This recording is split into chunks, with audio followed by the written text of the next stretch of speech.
एक 2 दिवसापूर्वी मीडियात एक व्हिडिओ बघितला मी बातमीमध्ये. आंब्याच्या झाडाला सीताफळाचं फळ लागलं. ABP माझाला न्यूज आहे, मला वाटतं साम टीव्हीला पण आहे.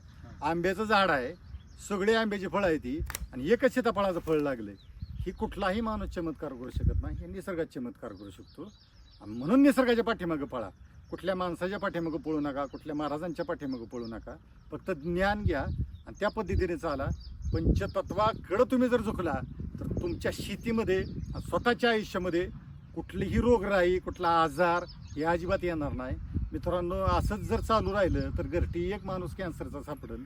आज कॅन्सरची हॉस्पिटल वाढत चालली, पेशंट वाढत चालली, म्हणून हॉस्पिटल वाढत चालली.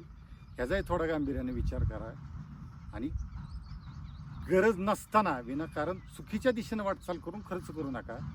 निसर्गाच्या सानिध्यात या, निसर्गाच्या सानिध्यात राहून शेती करा. पंचतत्वाची कमाल बघा.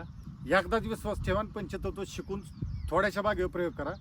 नक्कीच आयुष्यात बरोबर. हा पूर्ण व्हिडिओ बघायचा असेल तर खाली चॅनल आयकॉनवर क्लिक करा, व्हिडिओ सेक्शनमध्ये जा आणि खाली स्क्रोल करा. पूर्ण माहिती तिथेच मिळेल.